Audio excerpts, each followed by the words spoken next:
Muy buenas tardes a todos, sean bienvenidos de vuelta a Séptimo Día Estudio Bíblico. El estudio de hoy es la continuación de la semana anterior, se llama Mensaje a las 7 iglesias, segunda parte, y los que estuvieron recuerdan que empezamos a hablar del mensaje que el Señor Jesucristo da a las 7 iglesias de Asia Menor. La semana pasada hablamos de las primeras 4 iglesias y lo primero que mencionamos es que este mensaje a las 7 iglesias, aparte de ser algo histórico, es muy importante que nosotros comprendamos que es algo aplicable a la iglesia del Señor hoy, que es un reflejo del estado de la iglesia del Señor actualmente. Entonces, aparte de la situación histórica que es importante, tenemos que poner mucha atención a lo que el Señor dice en cada uno de esos mensajes. Entonces, la vez pasada empezamos hablando de la importancia de todo lo que está en el libro de Apocalipsis o el libro de Revelación. Mencionamos que es sumamente importante conocer la profecía del reino de los cielos. Y aunque siempre se relaciona mucho de que todo lo que habla la Biblia de los tiempos finales está en Apocalipsis, cuando nosotros conocemos la palabra nos damos cuenta de que lo que está revelado y profetizado en Apocalipsis es algo que el Señor empezó a hablar desde el inicio en su palabra. Y todo es concordante con lo que hablaron los profetas. Y que todo está centrado en el reino de los cielos, que es lo que va a iniciar cuando el Señor Jesucristo regrese. Mencionamos que el tiempo está cerca, cada vez está más cerca. El Señor en su primera venida dijo: arrepiéntanse porque el tiempo se ha cumplido y el reino de los cielos se ha acercado. ¿Por qué arrepiéntanse? Porque cuando Él regrese, Él va a venir a empezar a hacer juicio, y el juicio va a empezar por su casa, dice la palabra. Y Él dice: arrepiéntanse porque cuando el reino de los cielos se establezca, Él viene a poner justicia aquí. Y finalmente va a haber justicia, finalmente Él viene a dar el galardón a los justos y viene en contra de los impíos. Entonces por eso Él dice: el reino ahorita se va a establecer, arrepiéntanse porque yo vengo. Empezamos a hablar del mensaje a las iglesias en Asia Menor, y empezamos a hablar de la iglesia de Éfeso, donde el Señor principalmente les llama la atención porque han perdido su primer amor. Después la iglesia de Esmirna, donde principalmente vimos que el Señor les dice que Él está consciente de la tribulación que están pasando, ¿verdad? Porque hablamos de que el pueblo verdadero de Dios, indistintamente, va a pasar por tribulación para ser perfeccionado. Y a esta iglesia le dice: sé que ustedes están en tribulación, pero los insto a que perseveren hasta el fin. Van bien. La iglesia de Pérgamo, que nos menciona la palabra, el Señor dice que ahí hay un trono de Satanás, y hablamos de que ahí lo que había era un templo donde se hacía culto a una estatua de Zeus. Por eso el Señor les dice que la iglesia de Pérgamo, aunque está ahí en ese lugar donde hay un trono de Satanás, que aún así no han negado su nombre. Pero les llama la atención en principalmente dos cosas: en lo que es la doctrina de Balaam, que mencionamos que eso se refiere a la idolatría y comer cosas sacrificadas a los ídolos y también al pecado sexual. Y la doctrina de los nicolaitas, que básicamente lo definimos como una doctrina donde hay una estructura jerárquica en el pueblo de Dios, donde hay gente que se toma la atribución de sentirse más importantes y sentir que está sobre los demás, e imponer sus cosas y hacerse incuestionables. Eso es la doctrina de los nicolaitas. Hablamos de que la palabra se compone de Nikos y Laos, Nico y Laos, y lo que eso significa. Y el Señor dice que Él aborrece esa doctrina de los nicolaitas. Y finalmente la iglesia de Teatira, que principalmente les llama la atención sobre el espíritu de Jezabel metido en iglesia, que es tolerado Y eso mencionamos que está muy relacionado con un espíritu que quiere tener bajo control, pero es un control de falsas doctrinas y es un control que está en contra de los verdaderos profetas de Dios. Y finalmente hablamos de cómo el Señor se centra mucho en el mensaje que le da a esas iglesias y les llama la atención en contra de la idolatría, ¿verdad? Y bueno, y que menciona la palabra fornicación y que la palabra fornicación se utiliza para el pecado sexual y también para la infidelidad espiritual. Y finalmente hablamos de de que la palabra nos enseña de que existe un pecado que es contra nuestro propio cuerpo, que es el pecado sexual. La palabra dice que cualquier otro pecado está fuera del cuerpo, pero la fornicación es pecar contra nuestro propio cuerpo, y ya hemos estudiado la relación que hay entre ser idólatra y el pecado sexual. Romanos 1 nos enseña que la idolatría al final llega a un punto donde va a desencadenarse también en la inmoralidad sexual. Y eso es un concepto complejo de entender, pero así nos enseña la palabra. Vimos cómo la palabra nos enseña que nosotros fuimos comprados con un precio muy alto que el Señor pagó con su sangre, con su muerte. Y que en el momento en que nosotros fuimos comprados por ese precio y el Espíritu Santo llega a habitar en nosotros, nosotros nos convertimos en el templo donde Dios habita en nosotros a través de su Espíritu. Y la palabra, la Escritura nos dice que nosotros debemos honrar al Señor con nuestro cuerpo, porque al convertirnos en su templo, es una gran responsabilidad cuidar nuestro cuerpo.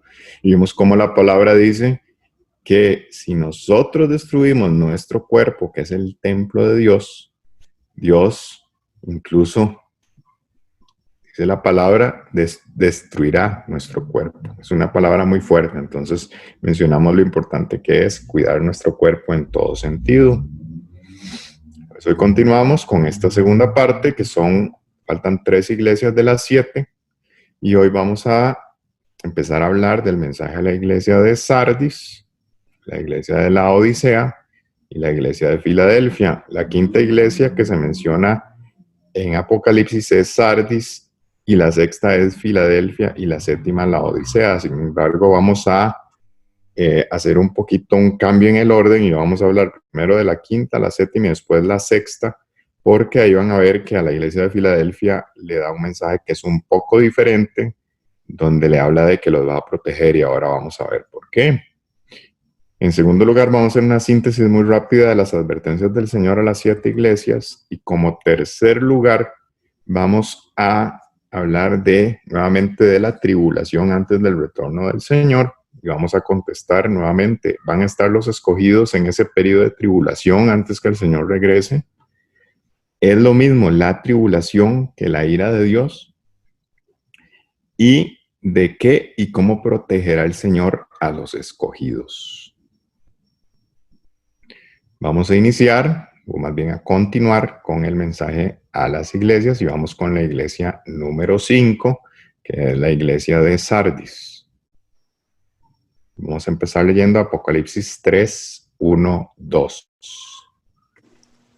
Escribe al ángel de la iglesia en Sardis, el que tiene los 7 espíritus de Dios y las 7 estrellas. Dice esto: yo conozco tus obras, que tienen nombre de que vives y estás muerto. Sé vigilante y afirma las otras cosas que están para morir, porque no he hallado tus obras perfectas delante de Dios. Ok, el Señor, como recordamos, la gran mayoría de los mensajes a cada iglesia le dice: yo conozco muy bien cómo usted está actuando. El Señor conoce todo lo que estamos haciendo. Y vean, a esta iglesia de Sardis les dice que tienen nombre de que están vivos, pero están como muertos. ¿Ok? Sean vigilantes y afirmen las cosas que quedan, que están muriendo, porque no he hallado tus obras perfectas delante de Dios. Entonces resulta que Sardis era un lugar que se caracterizaba porque era una ciudad muy próspera, tenía muchos recursos. Y aquí el Señor les dice: ustedes tienen nombre de que están vivos, pero están como muertos. Están como muertos en el espíritu. Porque ¿qué es lo que nos da a nosotros vida? El Espíritu Santo de Dios. La palabra dice que pasamos de muerte a vida a través del Espíritu Santo de Dios. Y esta iglesia, aunque se jactaba de conocer al Señor y todo, sus obras y sus acciones no reflejaban el fruto del Espíritu. O sea, estaban como muertos realmente. Y el Señor les dice, pónganse vigilantes otra vez, pónganse las pilas, pongan atención a las cosas que todavía les quedan y revívanlas, porque no he hallado que lo que estén haciendo sea perfecto delante de Dios. Recuerden que la única forma en que nosotros podemos caminar en perfección y caminar en justicia es a través del Espíritu Santo. El Espíritu Santo de Dios es el que pone en nosotros el querer como el hacer. Entonces, si alguien está muerto espiritualmente, lo que va a salir de esa persona que no está viviendo a través del Espíritu van a ser cosas de la carne, no cosas del Espíritu. Por eso el Señor dice, ustedes están como muertos, no están viviendo por el Espíritu, y por eso sus obras, sus acciones no son adecuadas delante de los ojos de Dios. Leamos ahora Apocalipsis 3:3. Acuérdate, pues, de lo que has recibido y oído, y guárdalo, y arrepiéntete, pues si no velas, vendré sobre ti como ladrón, y no sabrás a qué hora vendré sobre ti.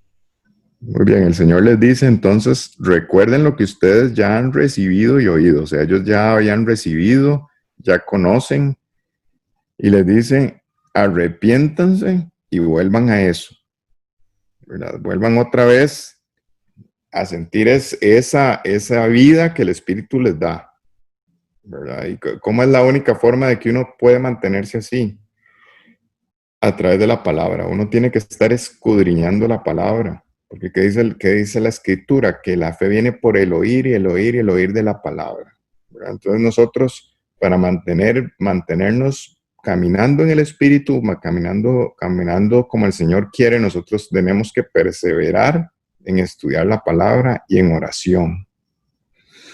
Y el Señor les dice, si no velan, vendré sobre ti como ladrón, y no sabrás a qué hora vendré sobre ti. Esto es algo muy importante porque ya hemos estudiado que el Señor nos manda a velar.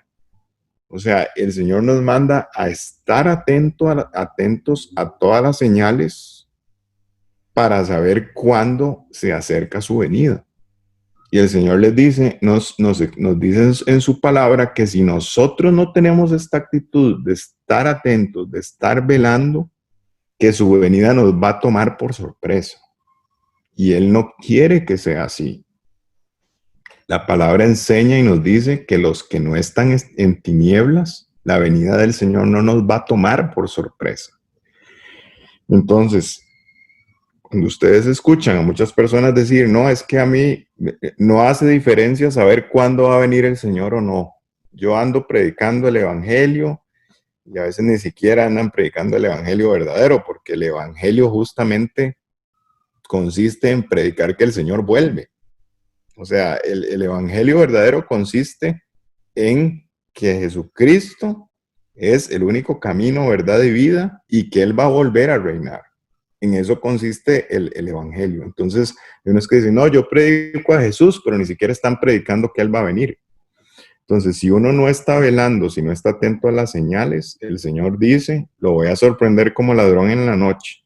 Y a los que un ladrón lo sorprende, le va feo. Podemos decirlo así. Entonces el Señor dice, pónganse las pilas, pónganse atentos, estén viviendo en el Espíritu, recuerden lo que han recibido y lo que han oído, estén velando para que cuando yo regrese no los tome como ladrón en la noche. Apocalipsis 3:4. Pero tienes unas pocas personas en Sardis que no han manchado sus vestiduras, y andarán conmigo en vestiduras blancas porque son dignas. Muy bien.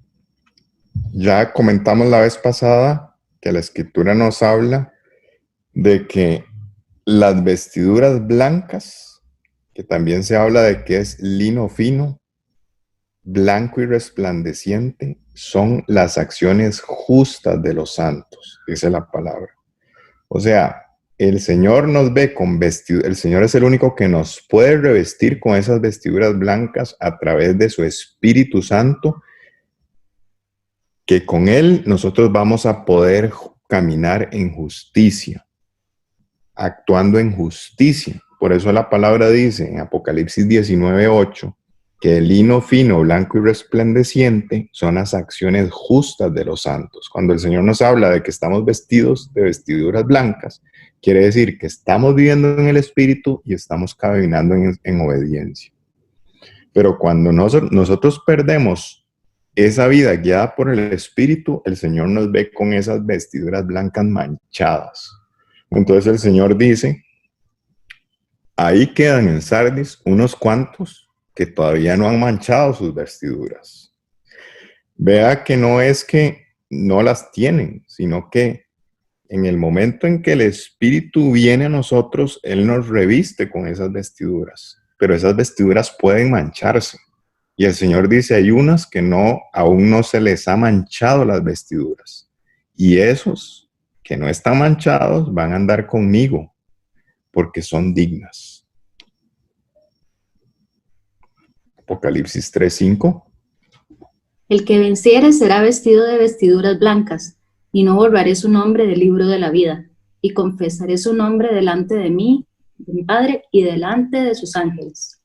El Señor dice, tienen que vencer para tener esas vestiduras blancas hasta el final, y no voy a borrar su nombre del libro de la vida. Recuerden que existe un libro de la vida del Cordero, del Mesías, del Señor Jesucristo. Y los que están escritos ahí son los que son de Él. Y vea lo que dice el Señor aquí. Existe la posibilidad de que alguien sea borrado de ese libro de la vida. Y dice Él, y voy a confesar su nombre delante de mi Padre y delante de sus ángeles. Entonces, vean que aquí el Señor dice, hay un libro de la vida y hay que vencer y terminar con vestiduras blancas. Y el que haga eso, su nombre no va a ser borrado del libro de la vida. O sea que en ese libro de la vida del Cordero hay nombres escritos, pero los nombres pueden ser borrados. Apocalipsis 3:6. El que tiene oído, oiga lo que el Espíritu dice a las iglesias. Ya habíamos visto esto, este término que se pone aquí, oiga lo que el Espíritu dice a las iglesias, es acuo y significa escuche y ponga en práctica y obedezca. Y el que tiene oído significa el que tiene el discernimiento para entender lo que se está diciendo, tómelo y póngalo en práctica. Porque es el Espíritu Santo dando instrucciones a la iglesia. Pasamos a la iglesia 7, como les digo, vamos a dejar la 6 para el final. Y es la iglesia Laodicea. Leamos Apocalipsis 3, 15, 16. Yo conozco tus obras, que ni eres frío ni caliente. Ojalá fueses frío o caliente. Pero por cuanto eres tibio y no frío ni caliente, te vomitaré de mi boca. Recuerden que lo que estamos leyendo es el Señor Jesucristo dando instrucciones. Y vean qué palabras más fuertes dice el Señor acá. Nuevamente, yo conozco cómo ustedes actúan, le dice a los de la Odisea. Y ustedes no son ni fríos ni calientes. Y les dice, sería mejor que fueran fríos o calientes. Pero por cuanto son tibios y no frío ni caliente, los voy a vomitar de mi boca. Eso es algo muy, muy, muy fuerte que el Señor dice. Pero entonces tratemos de entender un poquito esto. Con el Señor no hay intermedios. O se es o no se es. Entonces, ¿cuál es el problema aquí? Hay personas que son totalmente frías porque no han recibido la palabra de verdad. Hay personas que no han conocido la verdad del Señor y son totalmente fríos. Pero el Señor sabe que es que no han recibido su verdad. Y hay personas que reciben su verdad, la toman, es una semilla que da un buen fruto en su corazón y deciden caminar en obediencia como el Señor quiere. Pero existen los tibios. ¿Y cuáles son los tibios? Los tibios que conocen la verdad, que conocen la instrucción de Dios, pero que caminan a medias. Y dicen, es muy lindo esto de que el Señor nos quiere salvar y que el Señor es amor. Entonces, a mí me gusta mucho eso, de que el Señor sea amor y me quiera salvar. Pero hay cosas con las que no van conmigo. Entonces, yo voy a tomar estas cositas, pero estas no. Y las voy a dejar aparte. Y mejor que ni me hablen de eso, porque a mí no me gusta. Porque hay cosas que yo no puedo dejar. Que el Señor me manda a dejar, pero yo no puedo. Y tras de eso, hay un maestro o maestros que me dicen por ahí que el ser humano, como es carne, siempre va a seguir pecando. Entonces el Señor sabe eso, que yo no puedo dejar de pecar, dicen algunos. Entonces están caminando en una pura tibieza. Ya saben las instrucciones del Señor, ya saben que el Señor nos ha mandado a vivir en obediencia y en santidad, pero ellos dicen, no, es que no se puede. ¿Y qué dice el Señor? Los que me aman me obedecen y mis mandamientos no son una carga. Entonces el Señor dice, a esos que ya conocen mi verdad, que ya conocen mi Torah, que ya conocen mis instrucciones, y aún así quieren seguir en la misma vida de antes, son tibios. Y yo los voy a vomitar de mi boca. ¿Y qué significa que el Señor lo vomite a uno de su boca? Que lo saque de ser parte de su cuerpo. ¿Por qué? Porque el Señor, ya sabemos que la iglesia del Señor, nosotros somos el cuerpo de Cristo. Y si el Señor nos vomita, nos está sacando de su cuerpo. Entonces vean qué duro que es esto. El Señor dice, por ser tibios y no fríos ni calientes, yo los voy a vomitar de mi boca. La Odisea también era una iglesia con muchos recursos, era una ciudad bastante próspera. Leamos Apocalipsis 3:17. Porque tú dices, yo soy rico y me he enriquecido y de ninguna cosa tengo necesidad. Y no sabes que tú eres un desventurado, miserable, pobre, ciego y desnudo. Recuerden que esto es el Señor hablando, ¿verdad? El Señor les dice, como ustedes tienen tantos recursos, no les falta nada, sienten que no tienen necesidad, viven en esa tibieza. Y esa es la realidad de un montón de personas que andan diciendo por ahí, yo conozco al Señor Jesús, Él es mi Señor, y ya Él me salvó, pero su vida no refleja absolutamente nada del fruto del Espíritu, en realidad. Y el Señor les dice, ¿y ustedes? ¿Sabe qué? O sea, aquí el problema no es tener recursos, el problema es que son personas que están viviendo una vida tan cómoda porque realmente no les falta nada, pero el Señor les dice, ustedes viven en una tibieza, están como muertos y realmente ustedes son desventurados, miserables, pobres, ciegos porque no pueden ver y están desnudos. La desnudez en la palabra es como una metáfora para hablar del pecado, para que lo entendamos mejor. Entonces veamos lo que sigue diciendo el Señor en Apocalipsis 3:18. Por tanto, yo te aconsejo que de mí compres oro refinado en fuego, para que seas rico, y vestiduras blancas para vestirte, y que no se descubra la vergüenza de tu desnudez, y unge tus ojos con colirio para que veas. El Señor les dice, yo les aconsejo, como no vamos a tomar un consejo que nos dé el Rey de Reyes y Señor de Señores, ¿verdad? Yo les aconsejo. Vean que el Señor no obliga nada a nadie. El Señor les dice, yo les aconsejo que hagan esto. Yo te aconsejo que de mí compres oro refinado en fuego.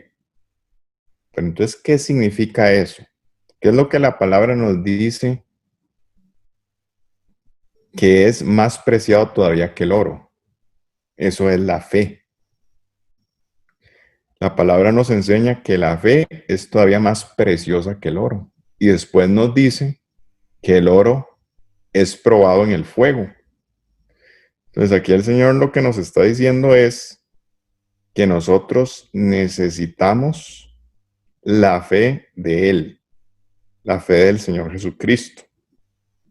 Y que esa fe tiene que ser probada en fuego. ¿Por qué? Porque a través de la fe es que nosotros obtenemos el regalo del Espíritu Santo. A través de confiar plenamente y poner totalmente nuestra confianza en el Señor Jesucristo, nosotros obtenemos el regalo del Espíritu Santo. Y esa fe, indistintamente, va a ser probada en el fuego. Ya eso lo hemos estado viendo. Entonces el Señor dice, ustedes necesitan mi fe, que yo la voy a probar, y cuando ustedes tengan esa fe, ustedes van a poder obtener el regalo del Espíritu Santo. ¿Y qué hace el Espíritu en nuestra vida? Cuando nosotros vivimos bajo el Espíritu, nosotros vamos a poder caminar en obediencia y en justicia. Y eso es lo que nos va a dar las vestiduras blancas. Porque las vestiduras de lino fino, blanco y resplandeciente son las acciones justas de los santos. Entonces el Señor les dice, ustedes que tienen tantos recursos y creen que tienen todo y no necesitan nada, las iglesias que tienen esas enseñanzas de la prosperidad, necesitan de la fe verdadera que va a ser probada en el fuego, que les va a permitir tener mi espíritu para que sean realmente ricos espiritualmente, porque mi espíritu es el que los va a revestir de esas vestiduras blancas.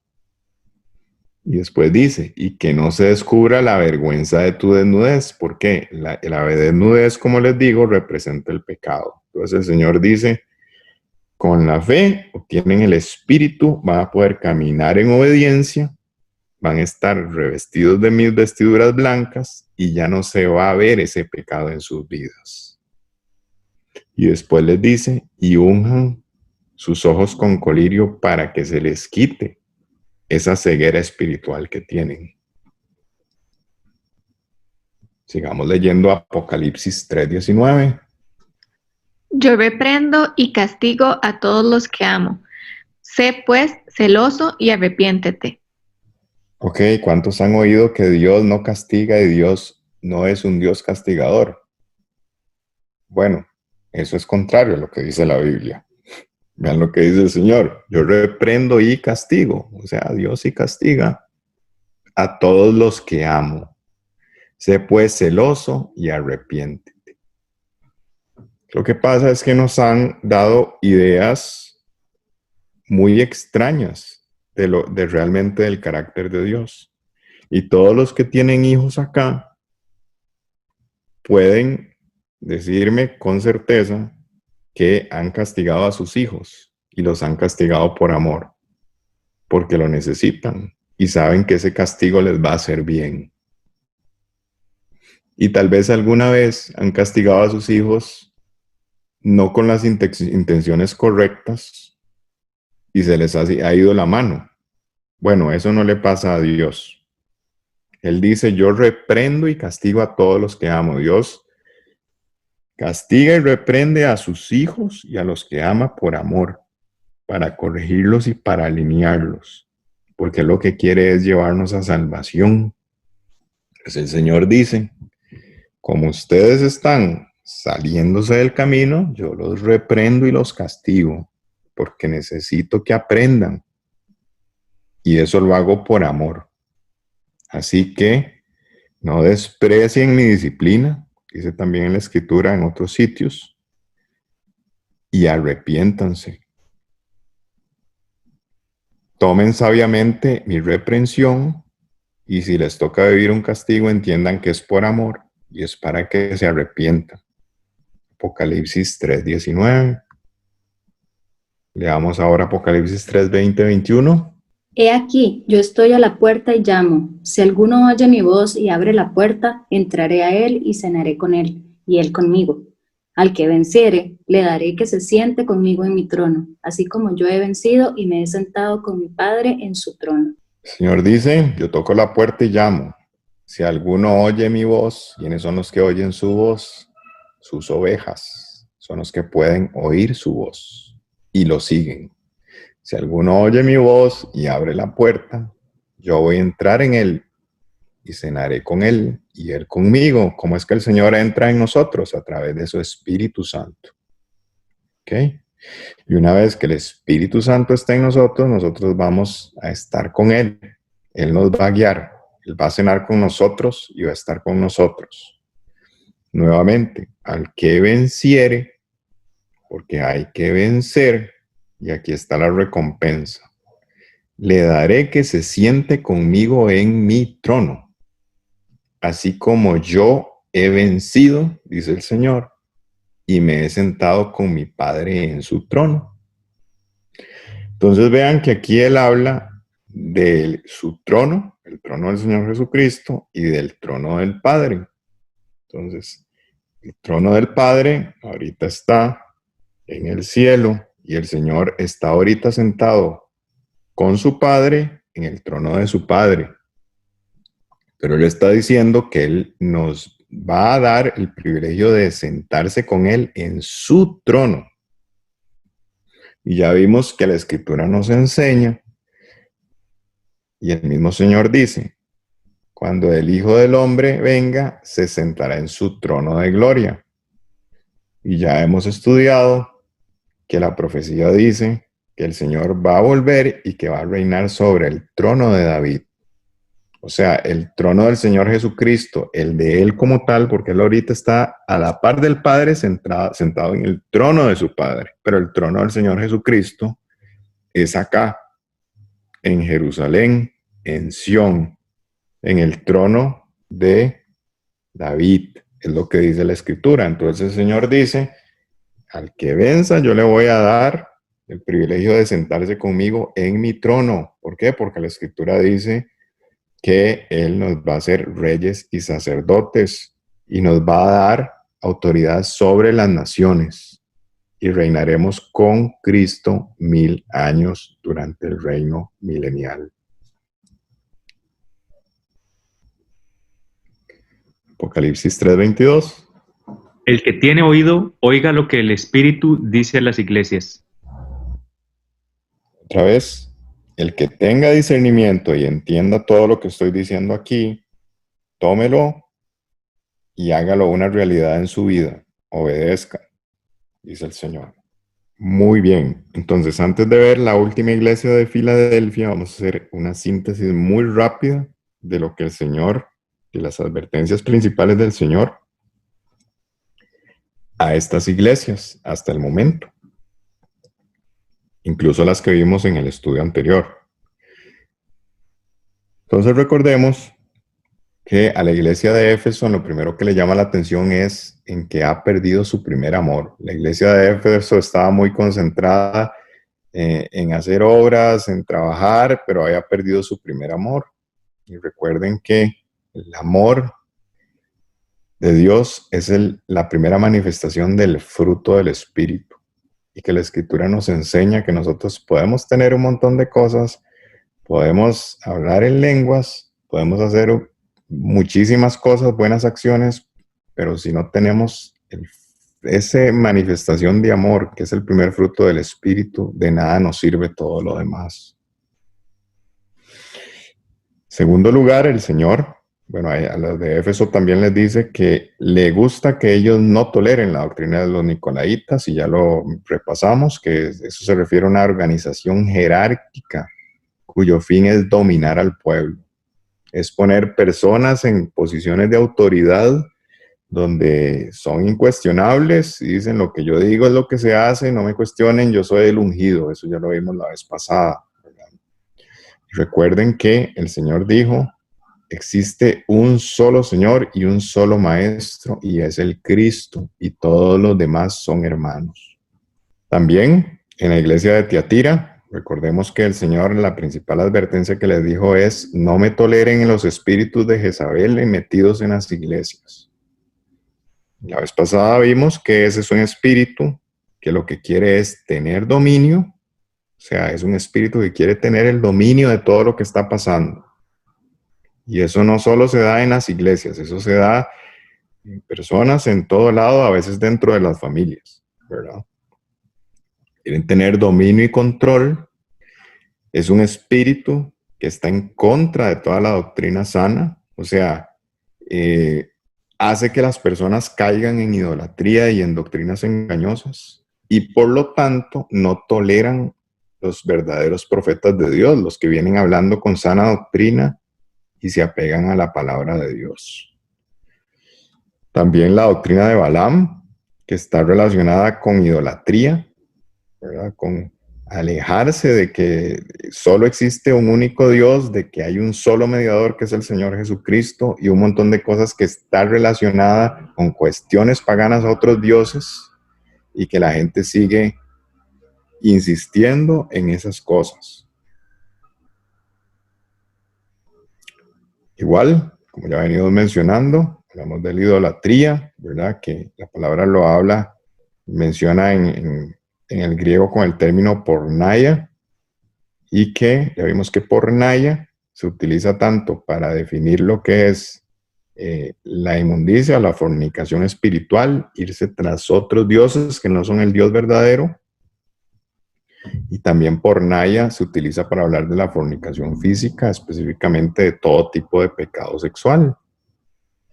Todas estas son advertencias muy, muy marcadas que el Señor hizo a estas iglesias, ¿verdad? Después a la iglesia que le llama que está como muerta espiritualmente, ¿verdad? O sea, que el espíritu realmente no se ve, no se ve los frutos del espíritu en las iglesias, ¿verdad? Recordemos que los frutos del espíritu son 9. Otra gran advertencia que les hace es de que tienen que estar velando, que tienen que estar atentos a la venida del Señor. Ya vimos que no se vale decir, yo no me interesa saber, porque la escritura dice que viene como ladrón en la noche, y eso es pura ignorancia, porque ya vimos que a los que sorprende como ladrón en la noche son a los que están en tinieblas. Los que están en luz van a saber cuándo su venida es inminente. No vamos a poder decir es tal día, tal hora, pero sí se va a saber cuándo es inminente, porque ya conocemos las señales. Y la iglesia tibia, ¿verdad? Como vimos, el Señor dice, no me gustan los tibios. O sea, casi que sería mejor ser frío que estar en tibieza, porque el tibio ya conoció al Señor, ya conoce la verdad, pero sigue caminando a medias. Y vamos a ver la última iglesia, que en orden se menciona como la sexta iglesia. Recuerden que esto es los capítulos 2 y 3 de Apocalipsis, para los que quieran después ir a repasar y leerlo. No es largo, realmente es bastante corto el mensaje a las iglesias, pero les recomiendo que lo hagan después de que termine este estudio. Recuerden que aquí no tienen que creer nada de lo que yo les diga si ustedes no lo comprueban con la palabra, y por eso es que mostramos la palabra tal cual y facilitamos eso para que ustedes después vayan y lo estudien por su cuenta, y que el Espíritu los guíe a lo que tienen que hacer. Mensaje a la iglesia de Filadelfia, Apocalipsis 3:8. Yo conozco tus obras. He aquí, he puesto delante de ti una puerta abierta, la cual nadie puede cerrar, porque aunque tienes poca fuerza, has guardado mi palabra y no has negado mi nombre. El Señor les dice, he puesto una puerta abierta delante de ustedes y nadie la puede cerrar. Recuerden que la escritura nos habla de la puerta estrecha y un camino estrecho, ¿verdad? Y ese camino estrecho es a través del Señor Jesús. Entonces dice, Yo soy la puerta y yo la abro delante de ustedes. Y si yo la abro, nadie se las va a cerrar. Pero vean lo que les dice el Señor. Aunque tienes poca fuerza, has guardado mi palabra y no has negado mi nombre. Vamos a ver que a la iglesia de Filadelfia es a la que el Señor le dice que Él la va a proteger.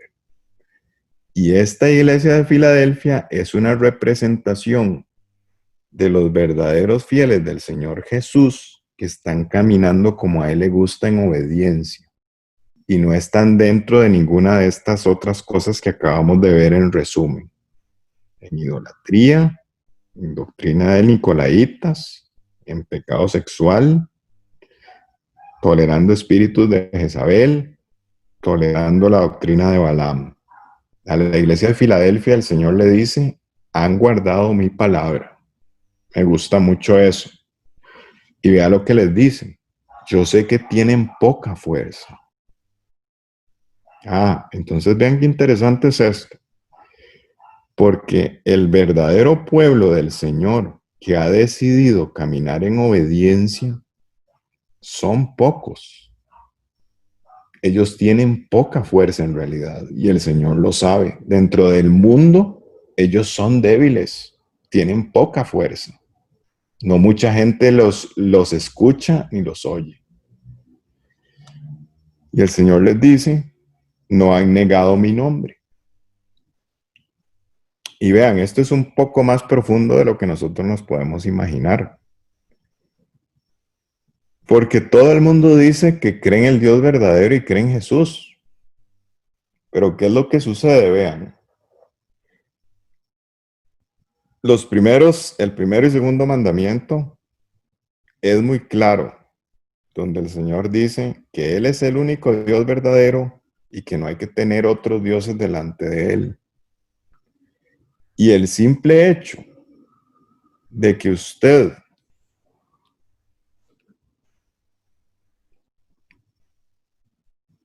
vamos a ver cómo explico esto. El simple hecho de que uno haga cosas diferentes a lo que Dios ha mandado hacer, por ejemplo, tolere situaciones de paganismo que están relacionadas o estuvieron relacionadas con adoración a dioses falsos, eso ya es negar el nombre del Señor. Eso ya es serle infiel al Señor. El hecho de que usted crea que hay otro mediador al Dios verdadero que no es su Hijo, Yeshua, el Señor Jesucristo, eso es negar el nombre de Él. Porque Dios es un Dios celoso y a Dios no le interesa absolutamente nada que esté relacionado o que haya estado relacionado con prácticas paganas. Para eso Él tiene su Torá, para eso Él dio su instrucción. Y es muy grave cuando uno simplemente dice, no, es que a mí me gusta más hacer las cosas a mi estilo y dejo esto de lado, porque hay cosas muy lindas que el mundo hace y que a mí no me interesa dejar. ¿Sabe qué dice el Señor? Es que no es como a usted se le ocurra, es como yo digo, porque yo soy el creador y yo pongo las reglas. Y todas las reglas que yo pongo son para su bien, es para protegerlo. Entonces, negar el nombre del Señor no es que usted llegue y diga, no, es que ya yo no creo en el Dios verdadero, lo estoy diciendo como un ejemplo, ¿verdad? O no creo en el Señor Jesús, lo estoy diciendo también como un ejemplo.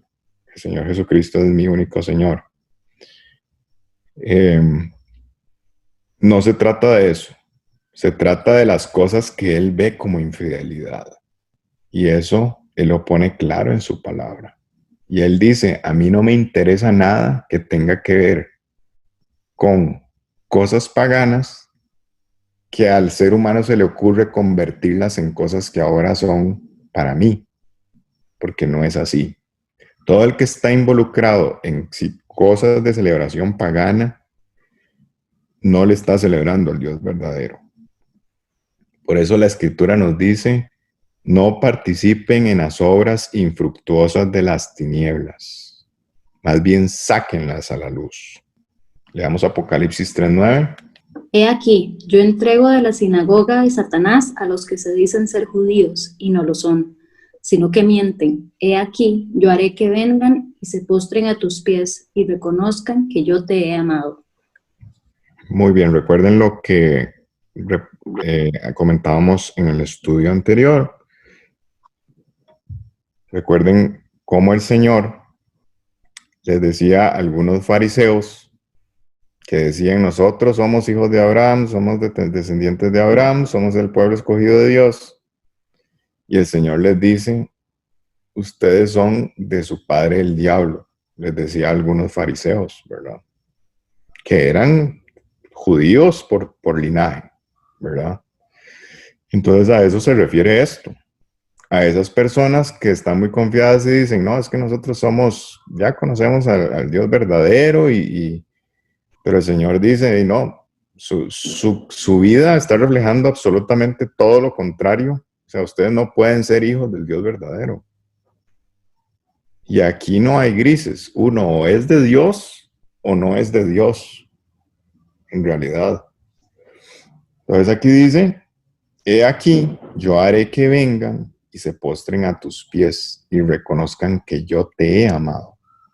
Le dice a Filadelfia: a los que están caminando en tibieza, a los que son pura apariencia, pero realmente no caminan bajo mis estatutos, yo voy a hacer que ellos lleguen en algún momento y se postren a los pies de ustedes, que son los que se han comprometido totalmente conmigo y han decidido caminar en obediencia conmigo.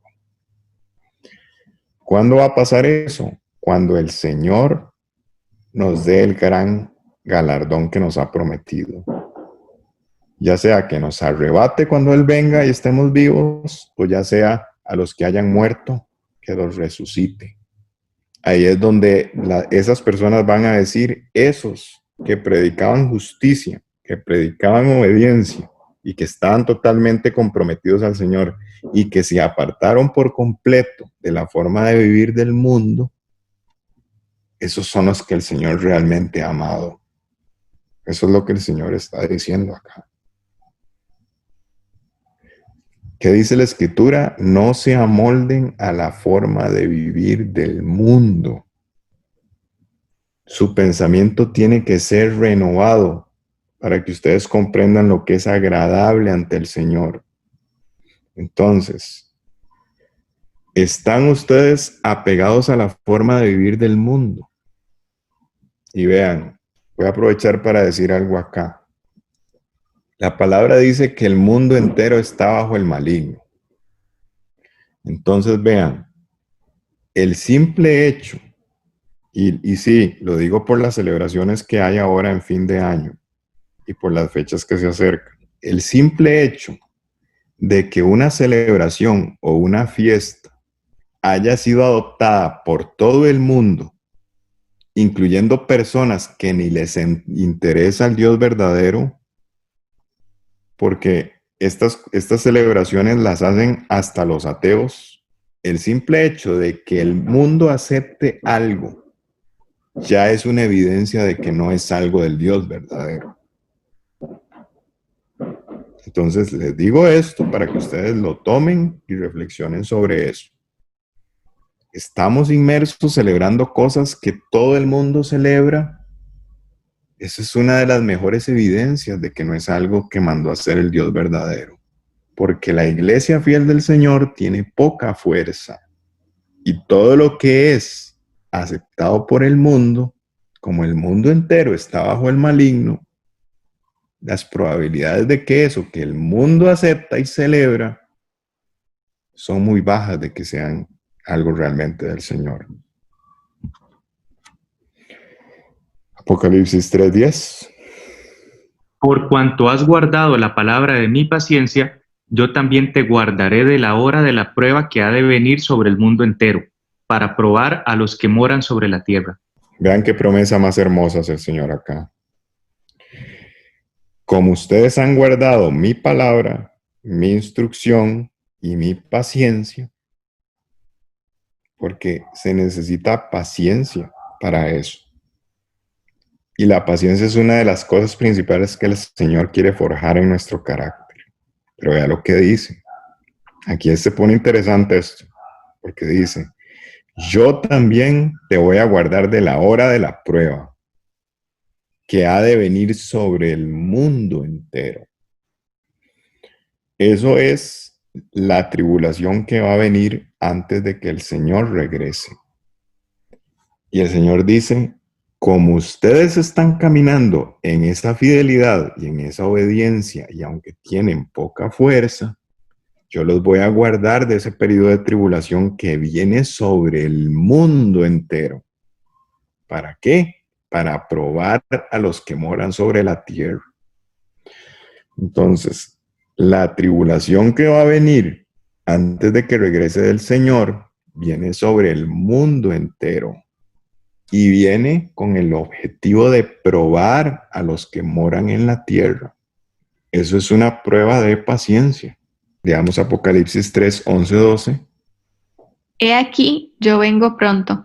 Retén lo que tienes, para que ninguno tome tu corona. Al que venciere, yo lo haré columna en el templo de mi Dios, y nunca más saldrá de allí.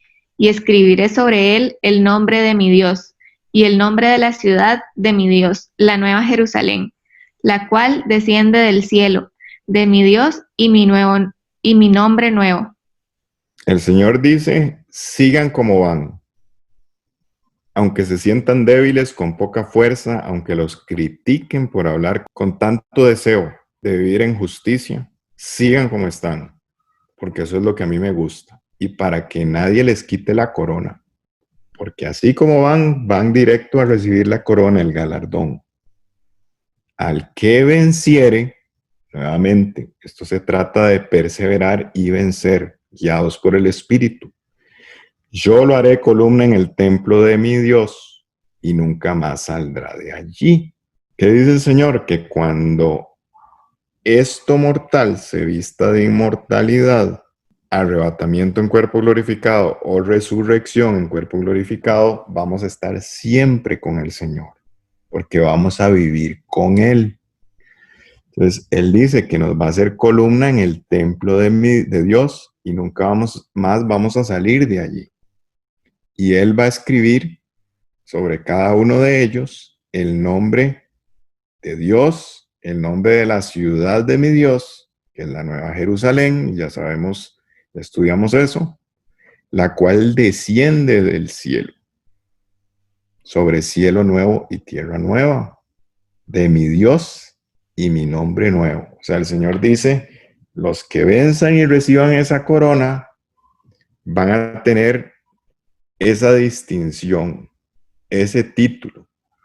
Estos son los fieles de Dios que viven en la Nueva Jerusalén, que tienen ese pase porque viven en la Nueva Jerusalén y ellos son propiedad de Dios. Por eso dice que nos va a escribir el nombre de Dios y el nombre de la ciudad. Somos propiedad de Dios que vivimos con el Señor por siempre en esa maravillosa ciudad santa que va a ser la Nueva Jerusalén y que va a descender del cielo de Dios. Porque recuerden que la Escritura dice, he aquí el tabernáculo de Dios que desciende a nosotros. El Señor viene a vivir con nosotros porque esa Nueva Jerusalén desciende del cielo. Apocalipsis 3:13. El que tenga oído, oiga lo que el Espíritu dice a las iglesias. Otra vez, vean, estos son versículos diferentes con el que el Señor concluye todas estas mensajes que le envía a las iglesias. Al final les dice, el que tenga capacidad de entender esto, discernimiento, acuo, tómelo y póngalo en práctica, porque es el Espíritu Santo de Dios dando instrucción a la iglesia. Muy bien, entonces, después, así es como termina ya el mensaje a las iglesias. Y vamos a entrar al punto número 3, que es terminar un poquito, ya casi vamos a concluir, de hablar un poquito otra vez de ese periodo de tribulación antes de que el Señor regrese. ¿Estarán los escogidos de Dios durante la tribulación? Leamos Mateo 24, 21, 22.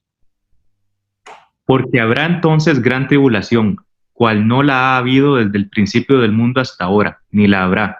Y si aquellos días no fuesen acortados, nadie sería salvo. Mas por causa de los escogidos, aquellos días serán acortados.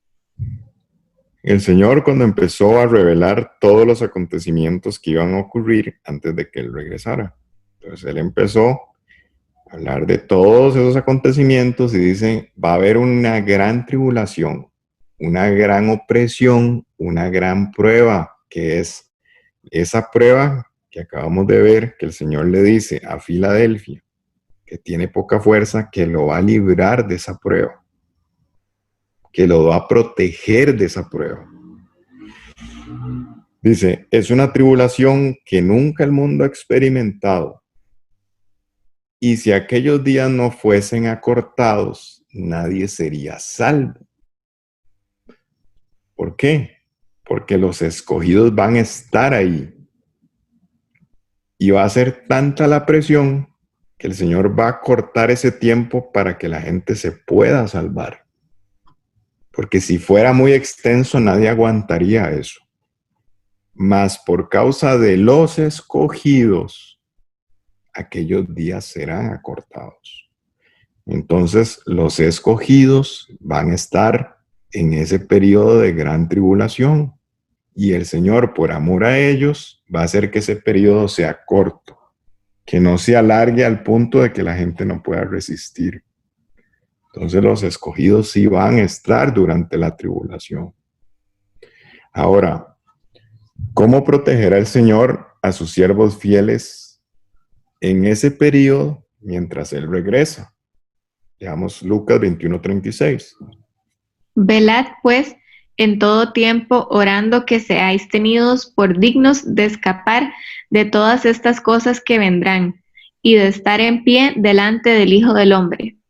Los escogidos van a estar en el periodo de tribulación, pero no es lo mismo la tribulación que la ira de Dios.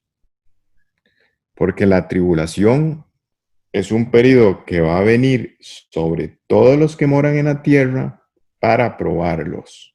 Pero la ira se da después. La ira se va a dar después de que el Señor ya haya puesto en protección a los suyos. Entonces, por eso la Escritura nos dice que uno tiene que estar velando, que es lo que hablamos, uno no puede estar desinteresado en las señales del retorno del Señor. En todo tiempo, para ser dignos de escapar de estas cosas que vendrán. Aquí está hablando de la ira y de estar en pie delante del Hijo del Hombre, porque nosotros vamos a estar en pie delante del Señor cuando el Señor nos arrebate o nos resucite. A los que hayan muerto cuando Él regrese. Y eso se da al final de la tribulación. La tribulación concluye con que el Señor regresa, protege a los suyos, o sea, ya los salva de la ira antes de que Él empiece a desatar su ira sobre el mundo, sobre los impíos. Veamos Apocalipsis 12:6. Y la mujer huyó al desierto, donde tiene lugar preparado por Dios, para que allí la sustenten por 1260 días. Aquí estamos hablando de la mujer fiel, ¿verdad? La iglesia verdadera que camina en obediencia con el Señor. Y aquí el Señor dice que va a huir a un desierto y que ahí el Señor le tiene preparado un lugar y la va a sustentar ahí por 1260 días. Si dividimos esto entre 360, nos va a dar 3.5 años. Y aquí lo que el Señor está diciendo es, aquí se está hablando de la tribulación. Recuerden, tribulación antes de que Él venga, Él viene y después de que Él viene, viene la ira. Pero aquí lo que el Señor está diciendo es que a su pueblo fiel verdadero, Él lo va a poner en una situación de protección que Él tiene preparado para ellos y que la va a sustentar ahí por 1260 días. Esto quiere decir que en el periodo de tribulación el Señor va a tener protegidos a los que realmente le sean fieles. En ese periodo tan fuerte de todas las cosas que van a pasar en el mundo, Dios va a proteger a su pueblo, pero no lo va a proteger todavía arrebatándolo. Simplemente los va a tener protegidos aunque estemos aquí en el mundo y todo eso se esté dando. Y Él habla de un desierto, de que ese pueblo fiel va a estar como en un desierto, va a estar separado. Leamos Apocalipsis 12, 13, 14. Y cuando vio el dragón que había sido arrojado a la tierra, persiguió a la mujer que había dado a luz al hijo varón, y se le dieron a la mujer las 2 alas de la gran águila, para que volase delante de la serpiente al desierto, a su lugar, donde es sustentada por un tiempo y tiempos y la mitad de un tiempo. Ok, muy bien. Ya sabemos que el dragón es una metáfora de Satanás. Entonces dice que el dragón persigue a la mujer, a los fieles verdaderos del Señor. Y dice que a la mujer se le da 2 alas como de un águila para que vaya y vuele, escape de esa serpiente al desierto. Nuevamente, que es un lugar donde el Señor la va a sustentar por tiempo, tiempos y la mitad de un tiempo. Esto es 1 año, 2 años y la mitad de 1 año. 3 años y medio. El mismo tiempo que nos habla el versículo que acabamos de ver, que son 1260 días. Ok, entonces, ¿qué significa esto? Como ya dijimos, durante la tribulación, el Señor tiene un plan de tener protegidos a sus hijos fieles verdaderos y los va a llevar a un desierto. Y realmente no podemos saber con certeza qué significa que el Señor nos va a llevar a un desierto. La palabra que se usa aquí para decir desierto se refiere a un lugar que es separado, apartado, que está poco poblado. Pero realmente yo creo que hasta que avance más el tiempo y esto esté más cerca, el Señor nos va a revelar bien qué es eso, ¿verdad? Algunas personas opinan que realmente el pueblo de Dios va a tener que estar refugiado en lugares alejados de la ciudad, ¿verdad? Yo creo que eso puede ser una posibilidad, pero no puedo asegurar que realmente sea así. Lo que sí sabemos es que la Escritura nos dice que el Señor nos va a proteger. Entonces tenemos que estar confiados que si nosotros estamos caminando en obediencia y en justicia con esas vestiduras blancas no manchadas, nosotros vamos a poder estar tranquilos de que venga la tribulación que venga, el Señor nos va a tener protegidos. Pero si hay personas con vestiduras manchadas, el Señor va a usar esa tribulación para perfeccionar y quitar esas manchas de esas vestiduras. Y va a haber gente que a pesar de vivir esa tribulación, como dice la palabra en Apocalipsis, a pesar de haber vivido todas esas plagas, no se arrepintieron ni de hacer culto a los ídolos ni a los demonios. O sea, hay personas que a pesar de que el Señor, por gracia, los hace pasar por prueba de tribulación, no van a querer arrepentirse. Y eso es algo muy, muy triste, en realidad. Entonces, viene una tribulación que es una prueba. Los que estén caminando en obediencia, el Señor los va a proteger. Los va a tener en un desierto, que no sabemos a ciencia cierta qué significa específicamente, como ya les dije.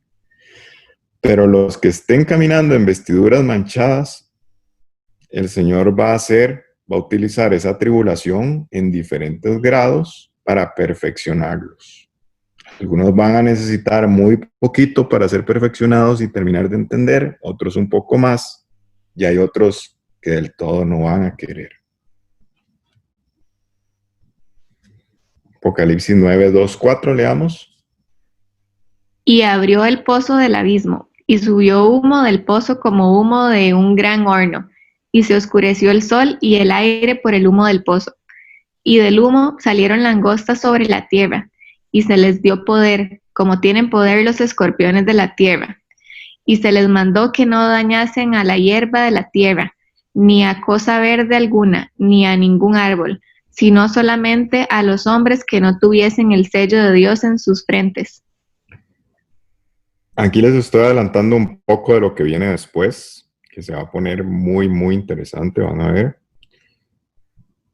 ¿De qué estábamos hablando aquí? En los próximos estudios vamos a empezar a entrar a estudiar lo que se llaman las trompetas, las 7 trompetas. Bueno, primero los 7 sellos, después vamos a estudiar las 7 trompetas y después vamos a estudiar las copas de la ira. Y vamos a entender que las 7 trompetas hablan del periodo de tribulación. Y aquí estamos en la 5ª trompeta. Y lo que enseña Apocalipsis, esto lo vamos a ver después con más detalle, es que en esa trompeta, que ya es periodo de tribulación, se va a abrir el pozo del abismo.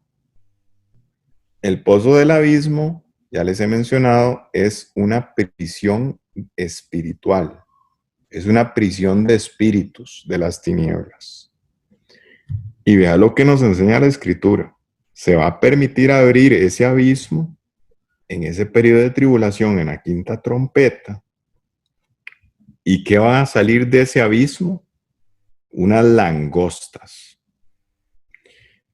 Y se les da el poder, como tiene el poder los escorpiones de la tierra. Lo que sale del abismo son entes espirituales. ¿Ok? Entonces, el Señor va a permitir como parte de tribulación que eso pase. Pero vea lo que dice en el último párrafo. Esas langostas no van a poder hacer ningún daño a la hierba de la tierra ni a los árboles, sino que solamente van a empezar a atormentar a los hombres que no tengan el sello de Dios en sus frentes. Entonces ya para este nivel lo vamos a ver, ya Dios va a tener a su pueblo fiel, a muchos protegidos en ese desierto, y el Señor va a decir, a estos fieles míos no me los toquen. Y esas langostas que salen del abismo, que como les digo, esos son entes espirituales que el Señor va a permitir,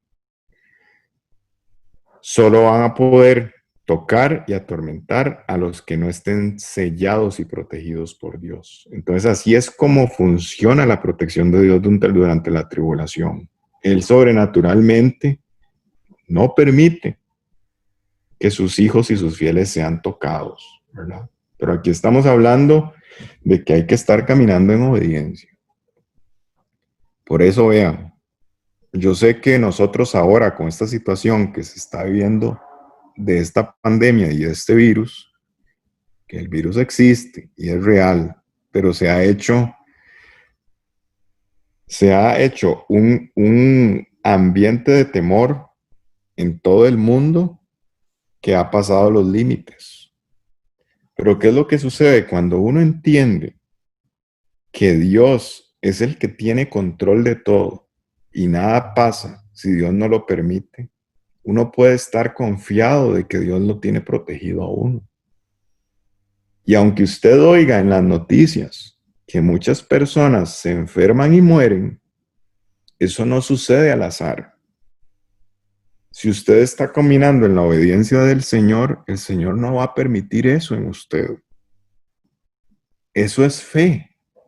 Entonces nosotros, los que confiamos en el Señor, no podemos creer que porque vimos en las noticias de que se muere un montón de gente, a uno le va a pasar lo mismo. Uno tiene que confiar. Cuando uno entiende eso, puede confiar en el Señor y vive tranquilo. Y no se trata de ser negligente.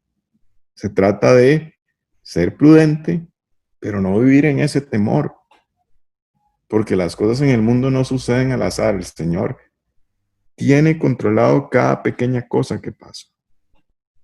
Y si uno camina en obediencia, el Señor lo protege en todo. Apocalipsis 9, 5, 6. Y les fue dado no que los matasen, sino que los atormentasen 5 meses, y su tormento era como tormento de escorpión cuando hiere al hombre. Y en aquellos días los hombres buscarán la muerte, pero no la hallarán, y ansiarán morir, pero la muerte huirá de ellos. Todo esto lo vamos viendo no con el fin de asustar a nadie, sino para que vean lo maravilloso más bien que es la protección de Dios sobre los que le son fieles. Porque Él va a permitir todo eso, va a permitir que esas langostas salgan del abismo, que estén atormentando a los que no estén protegidos por Dios de una manera muy intensa. Y vean que es un tormento de 5 meses, pero no es para matarlos. Es solo un tormento. Y vean lo que dice, el tormento es tan fuerte de los que no están protegidos que los hombres van a querer más bien morirse, pero no se les va a permitir morir. Vean lo que dicen. Ansiarán morir, pero la muerte huirá de ellos. O sea, vean que el Señor controla todo. El Señor manda eso como un tormento a los que no están protegidos por Él y casi que quisieran morirse, pero el Señor no permite que se muera, porque es una prueba. Y todo eso el Señor lo hace todavía por misericordia para ver quién se va a arrepentir. Pero los que están protegidos por Él ni tienen que estar preocupados por esas langostas porque no los van a tocar. Porque vosotros sabéis perfectamente que el día del Señor vendrá así como ladrón en la noche, que cuando digan paz y seguridad, entonces vendrá sobre ellos destrucción repentina, como los dolores a la mujer encinta y no escaparán. Ya vimos que el enemigo viene con el engaño final, donde viene a prometer paz y seguridad. Que va a haber una bestia, que va a haber un falso profeta, que va a venir a simular a un Mesías falso, que va a prometer paz y seguridad a la tierra. Y los que estén en tinieblas van a ser engañados. Y aquí que dice la palabra, que para esos que están en tinieblas, el Señor viene como ladrón en la noche. Que cuando esos que están en tinieblas estén viendo el engaño de Satanás que va a venir a prometer paz y seguridad, ahí es donde viene destrucción repentina sobre ellos. ¿Sobre quién? Sobre esos que están en tinieblas impíos. ¿Por qué? Porque el Señor viene y los agarra como ladrón en la noche. Mas vosotros, hermanos, esos son los que estamos en luz, no estáis en tinieblas para que aquel día os sorprenda como ladrón. A los que estamos en luz, conocemos la profecía y confiamos en el Señor, no nos va a sorprender como ladrón. Porque todos vosotros sois hijos de luz e hijos del día. No somos de la noche ni de las tinieblas. A los que el Señor sorprende como ladrón en la noche y no tienen la menor idea de cuándo va a aparecer, es a los que están en tinieblas, no a los que estamos en luz. Primera de Tesalonicenses 5, 6, 7, leamos. Por tanto, no durmamos como los demás, sino velemos y seamos sobrios, pues los que duermen, de noche duermen, y los que se embriagan, de noche se embriagan. ¿Qué dice el Señor? No sean como todos los demás que están como dormidos. Estén velando, estén atentos y sean sobrios, porque esos que están dormidos de noche duermen, y los que se embriagan de noche se embriagan. Los que están en tinieblas, en oscuridad, son los que están así como dormidos. Pero ustedes no tienen que estar así, sino que tienen que estar velando y estando sobrios, atentos a las señales de la venida del Señor. Primera de Tesalonicenses 5:8. Pero nosotros que somos del día, seamos sobrios, habiéndonos vestido con la coraza de fe y de amor, y con la esperanza de salvación como yelmo. Ahí está, los que somos de luz, estamos velando, estamos sobrios y estamos totalmente revestidos de la fe de nuestro Señor, de nuestra confianza en Él y del amor de Él hacia nosotros cuando caminamos en sus estatutos. Y los que tenemos eso, tenemos la gran esperanza de salvación como yelmo, ¿verdad? Que es uno de los principales componentes de la armadura de Dios. Entonces, los que estamos en fe y en amor vivimos en esa esperanza de salvación, esa gran promesa que el Señor nos ha dado cuando Él regrese. 1 Tesalonicenses 5, 9, 10. Porque no nos ha puesto Dios para ira, sino para alcanzar salvación por medio de nuestro Señor Jesucristo, quien murió por nosotros para que ya sea que velemos o que durmamos, vivamos juntamente con Él.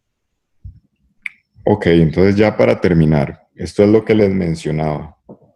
Muchas personas leen esto y dicen, Dios no nos tiene para ira, entonces no vamos a pasar la tribulación.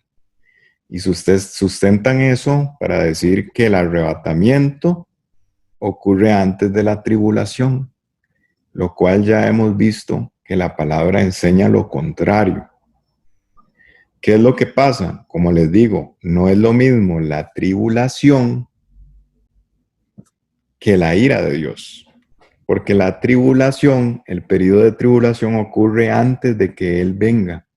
Pero cuando Él viene, Él pone a salvo a sus verdaderos fieles. Y después de que pone a salvo a sus verdaderos fieles, mediante el arrebatamiento, y después de haber resucitado a los que murieron en Él, es que Él derrama su ira. Y ahí es donde vienen las copas de la ira. Por eso la Escritura nos dice que Él no nos ha puesto para ira, porque cuando su ira se desate, ya vamos a estar a salvo, con cuerpo glorificado. Y vea lo que dice después, Jesucristo murió por nosotros. ¿Para qué? Para que ya sea que velemos o que durmamos, vivamos juntamente con Él. ¿Por qué? Porque los que estemos velando, cuando Él regrese, que estemos vivos, vamos a obtener el galardón de ser transformados de cuerpo corruptible a cuerpo incorruptible e inmortal. Y los que ya hayan dormido, los que hayan muerto en Él, van a ser resucitados en cuerpo incorruptible. Entonces, Él murió para que los que velemos o durmamos obtengamos ese galardón tan maravilloso y ahí vamos a vivir con Él por siempre. Ya sea en el reino milenial, cuando vamos a reinar con Él, cuando Él venga a poner su trono en el monte de Sión, en Jerusalén, y cuando eso termine, cuando descienda la nueva Jerusalén, y va a ser maravilloso porque seguiremos viviendo con Él por la eternidad.